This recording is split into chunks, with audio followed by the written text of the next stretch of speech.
नमस्कार दोस्तों, my self mister नवीन बत्रा.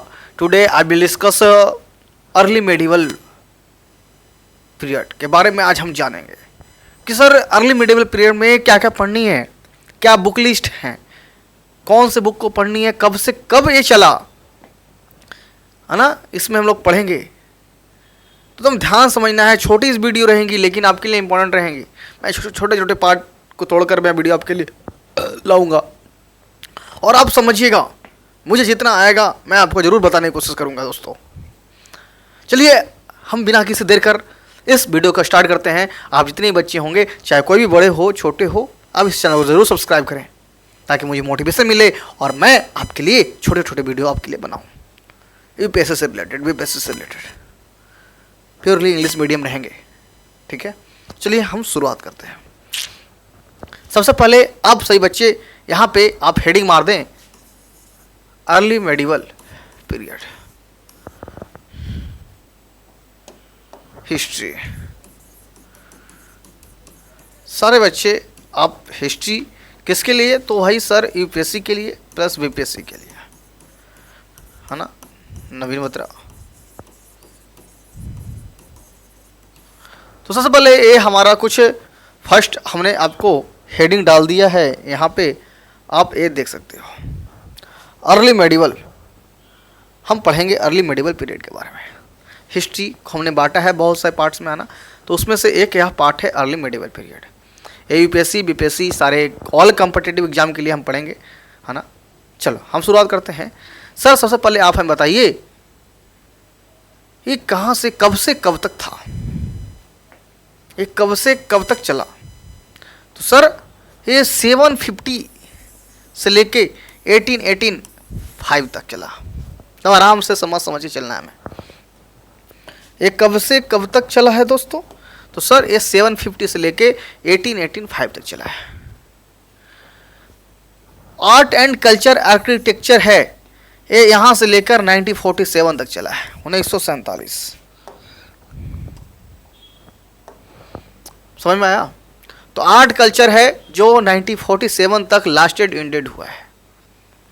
आपको कौन कौन से बुकें पढ़नी है, आपको जो रीड मारनी है, तो सबसे पहले तो आपको क्लास नोट्स पढ़नी है. जो क्लास नोट्स आपको दिया जाए बस उतना ही पढ़ो. उसके बाद 2 chapter from modern India old NCERT. आपको ओल्ड एनसीईआरटी से मॉडर्न इंडिया का जो बुक है ओल्ड एनसीईआरटी, उससे 2 चैप्टर तुमको पढ़नी है. तो ये पहले तो हमने इंट्रोडक्शन दिया अर्ली मेडिवल पीरियड के बारे में, कब से कब तक चला, सेंचुरी, है ना.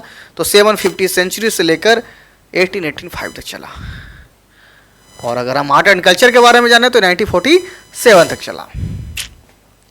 तो मुझे आशा होगी कि ये आपको 1 सेकंड के बाद आपको यह समझ में आई होगी, है ना. आगे हम बढ़ते हैं नेक्स्ट पेज. आगे लिखा हुआ है कि सर नेचर ऑफ स्टेट, कैसा इसका नेचर था भाई. तो ध्यान से सबसे पहले समझना है कि जो आर है, आर आपको फिगर में दिखता है, आर से आपको समझना है रिलीजन और पी से समझना है पॉलिटिक्स. आर से रिलीजन, पी से पॉलिटिक्स आपको समझना है. इस फिगर में आपको एक फिगर दिख रहा होगा, तो इस फिगर में, है ना, कुछ 4 फिगर्स दिख रहे होंगे. तो आपको पहले फिगर के बारे में समझना है. सर अगर इनसाइड में, एक सेकेंड, अगर आपके इनसाइड में, एक मिनट, पेन अच्छा नहीं है यार. अगर आपके इनसाइड में पीरियड है, सॉरी पॉलिटिक्स है, और बाहर रिलीजन, कहने का मतलब है कि लोग मतलब पूजा पाठ पे ज़्यादा ध्यान देते थे, पॉलिटिक्स पे उतना ध्यान नहीं देते थे. तो यानी कि हर जगह फैला हुआ था रिलीजन और उसके अंदर था पॉलिटिक्स या पॉलिटी. जो बोलना है या बोलो, पॉलिटिक्स नहीं बोलो. जो आज उल्टा हो गया, आज जस्ट अपोजिट ऑफ एंसेंट हो गया. मैं आपको आगे बता रहा, पर ध्यान समझना है. सर रिलीजन फैला हुआ है हर जगह और पॉलिटिक्स अंदर है, तो उसको बोलते हैं एंशियंट. जो पहले के ज़माने में पढ़ते थे, है ना, तो पहले हम इसका नाम हम देंगे एंशियंट. ध्यान समझना है. और अगर रिलीजन भी हो और पॉलिटिक्स भी हो, दोनों में जो मतलब दोनों हो, दोनों पार्ट्स अगर अब मैच करें, मतलब 50-50 का चांस बने, दोनों एक दूसरे से पार्सली कनेक्टेड हो, मतलब 50% इसका भी चांस और 50% इसका भी चांस, दोनों बराबरी समतल पे चलें, उसको बोलते हैं मिडिवल। और अगर दोनों अलग अलग हट जाएं, रिलीजन अलग है, वो अपना अलग दुनिया में है, पॉलिटिक्स अदर है, उसको बोलते हैं मॉडर्न। जो आज के ज़माने में पढ़ना है, इसको बोलते हैं मॉडर्न। तो मुझे आशा होगा कि आपको पहले डिफरेंस समझ में आया होगा कि एंशिएंट, मेडिवल और मॉडर्न। समझ में आई मेरी बातें दोस्तों? एकदम समझना है, एकदम समझ समझ के पढ़ना है, कुछ नहीं है, बड़ा आसान है। आगे जस्ट अपोजिट ऑफ एंशिएंट, यहाँ पे रिलीजन ऊपर था, पॉलिटिक्स अंदर था, अब पॉलिटिक्स अंदर, बाहर रिलीजन अंदर, इसको बोलते हैं, इस घड़ी को हम बोलते थे डार्क एज, या आप बोल सकते हो कली एंज या कल। दिस आप ए पॉइंट बोल सकते हो। अगर रिलीजन बाहर था, पॉलिटिक्स अंदर था, तो सर एंशिएंट हो गया, और अगर पॉलिटिक्स बाहर हो गया, रिलीजन अंदर आ गया, तो सर इसको हम डार्क एज बोलेंगे। मतलब इस समय क्या था, ज़्यादा ही मतलब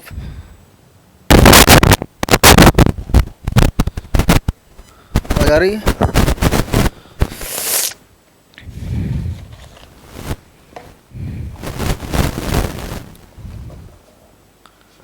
एक सेकंड रुक जाओ।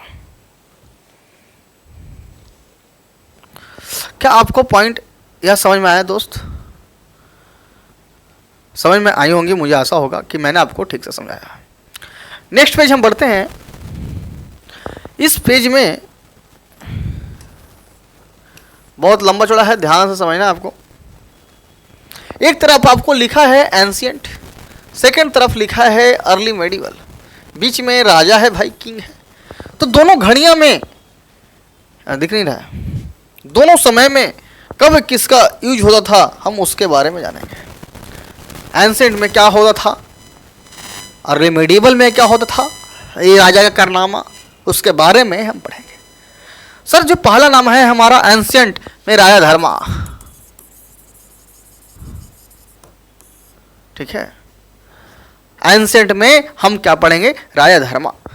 ई लीड्स टू वर्ण शर्मा धर्मा, यहाँ पे ए अगर ब्रह्मा शर्मा धर्मा, दिस, ठीक है। थर्ड में लिखा हुआ है कि सर पहले के समय में ब्राह्मण को ज्यादा माना जाता था, उसके बाद क्षत्रियों के, उसके बाद वैश्य को, उसके बाद शूद्र को। ये पहले के ज़माने में, मतलब आज भी है, माना ही जाता है कि जनरल वाइज, कैटेगरी वाइज बांटा गया है ना, कास्ट वाइज बांटा गया है ना। तो उसी अनुसार ये ऐसे बांटा गया है, पहला है ब्राह्मण, सेकंड है क्षत्रिय, थर्ड है वैश्य, उसके बाद है शूद्र। तो ब्राह्मण, क्षत्रिय और वैश्य ये सर डिविजेड टाइप्स वन, जबकि शूद्र जो है इकाजा लोअर पोस्ट। अब जब शिक्षा की बात आई होंगी तो सर जो उच्च जाति की होंगी उनको मिलता होगा शिक्षा, जैसे क्षत्रिय को, ब्राह्मण को, वैश्य शूद्र को उतना इंपॉर्टेंस नहीं समझा जाता था, इनको उतना वैल्यू नहीं दिया जाता था। इसी का दिक्कत है कि आज ये मतलब वही चलता रहा पीढ़ी, तो आज ऐसा डिफरेंस देखने को मिलता है आपको। तो इसलिए आज ने जो गवर्नमेंट है वो अप्लाई ऐसा किया, आरक्षण दिया है, जो कमज़ोर हैं उसको आरक्षण दिया है, जो पैसा से, जिनका पैसा नहीं है उनको आरक्षण दिया गया है, नौकरी में हो चाहे कहीं भी हो। क्या आपको यह पॉइंट समझ में आया है? अब हम आगे बढ़ते हैं। थर्ड पॉइंट लिखा हुआ है गुरुकुल, वही गुरुकुल जो मैंने बताया एजुकेशन के बारे में। बड़े बड़े लोगों को जो जिसका पहचान था, पैसा था, शोहरत था, कैटेगरी वाइज अच्छा था, उसको एजुकेशन दिया जाता था, यहाँ पे लिखा हुआ है। उसको एजुकेशन नहीं दिया जाता, जो नीचे जाति के थे, ऊंची जाति वाले को क्या दिया जाता था, एजुकेशन दिया जाता था। अब जो गुरुकुल है वो ऋग्वेदा, सामवेद, यजुर्वेद, अर्थवेद आपको पढ़ा होगा ना, तो उसी में एक है गुरुकुल ऋग्वेदा। बुक 10, आपको बुक 10 जब आप पढ़ोगे ना, उसमें आपको ये मिलेंगे, पुरुष सत्ता के बारे में मिलेगा आपको तुमको। अब आगे एक बात बताओ, ये जो है हमारा ब्रह्मचर्य है। ब्रह्मचर्य यहां पे लिखा हुआ गृहत्या, ठीक है ना। ब्रह्मचर्य फॉलोड बाय गृहत्या लिख दे, ब्रह्मचर्य फॉलोड गृहत्या। और यह फॉलो करेगा वानप्रस्थ, और यह फॉलो करेगा समस्या। यह एक दूसरे को फॉलो करेगा, फॉलोड बाय। पहला है हमारा ब्रह्मचर्य फॉलोड बाय गृहत्या, गृहत्या फॉलोड बाय वानप्रस्थ, और वानप्रस्थ फॉलोड बाय सम्यास। क्या आपको ये पॉइंट, ये है हमारा वेदास, ये हमारा श्रुतिस। आगे यहां पे दिखता होगा, यहां पे लॉ लिखा हुआ है, ये धर्मशास्त्र, धर्मसूत्र। तो हमने एंसेट के बारे में पढ़ा। अब हम पढ़ेंगे मिडिवल के बारे में।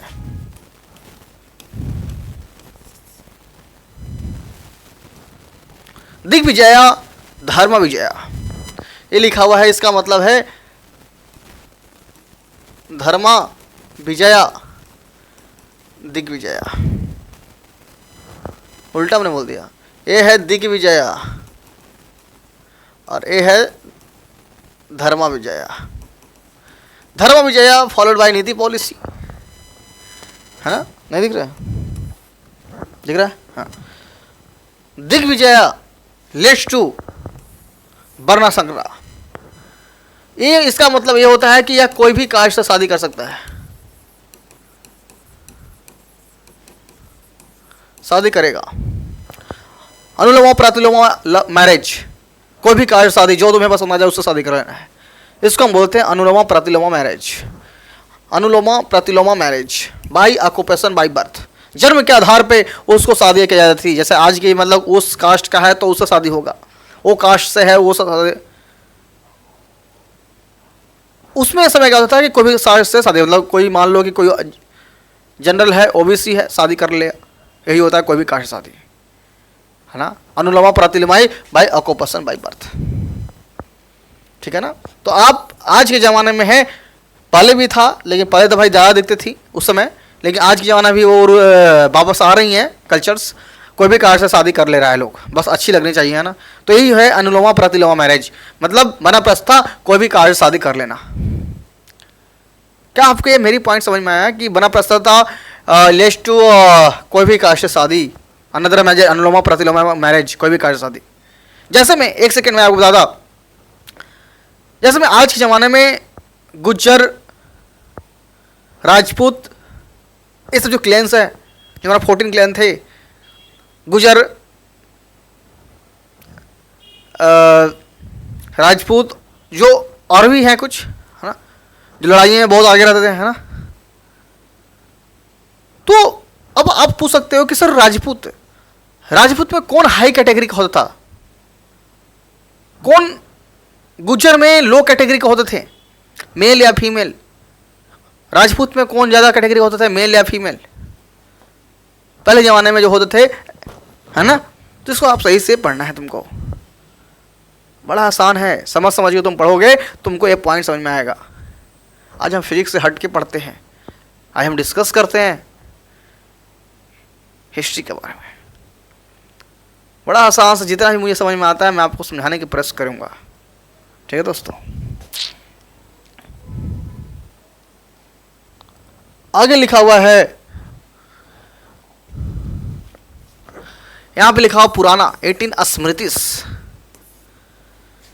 पूर्ता धर्मा, दानवंश। ये लॉ जो लिखा हुआ है, ये धर्मशास्त्र लिखा हुआ है।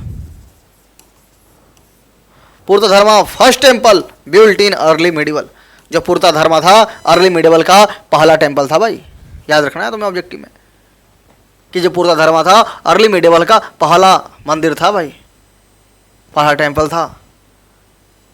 क्या आपको यह पॉइंट समझ में आया दोस्तों? अब हम बढ़ते हैं नेक्स्ट पेज की ओर। क्या आपको यहां तक समझ में आया? चलो नेक्स्ट, ध्यान समझना है, दिग्विजय धर्म विजय।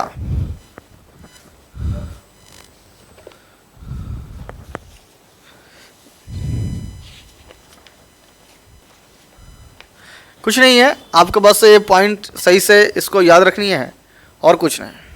ऐसा तो सब नोट्स में ही लिखा हुआ है वहां पे, दिग्विजय धर्म विजय, है ना। किंग्स क्या चाहता था, ये चक्रवर्ती, चक्रवर्ती समझ आता है जिसका 4 डायरेक्शंस, चक्रवर्ती मीन्स 4 डायरेक्शंस। एक सेकंड, दिख नहीं रहा आपको, मैं ऐसे नीचे करता। दिग्विजय धर्म विजय, किंग वांट्स टू बी चक्रवर्ती, चक्रवर्ती मीन्स 4 डायरेक्शंस। आगे 4 एक्सपेंस मेंटेन, क्या क्या भाई मेंटेन होने चाहिए राजा का। पहला नंबर पे है हमारा expense of maintain administration, doesn't want to. Second, a stone slab erected, rock. Retain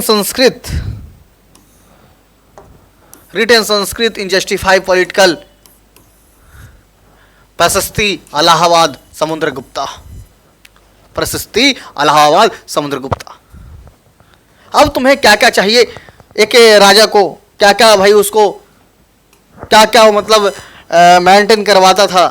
यहाँ पे देखिए एक्सपेंस मेंटेन एडमिनिस्ट्रेशन, क्या क्या वो मेंटेन करवाता था। तो सर पहला नंबर पे हमारा लिखा हुआ है लॉयल्टी। भाई अगर तुम हमारा है तो तुम्हारे अंदर हमारे लिए लॉयल्टी, जिनमें तुम हमारे हो तो सिर्फ तुम हमारे रहोगे। This means loyalty. क्या आपके पास में आया। सेकंड लिखा हुआ कि maintain law and order, law and order को तुमको फॉलो करना पड़ेगा। उसके बाद तुम्हें मेंटेन आर्मी, आर्मी को भी तुमको लेकर चलना पड़ेगा। उसके बाद तुमको रेंट फ्री देना पड़ेगा, तुमको रेंट फ्री भी देना पड़ेगा।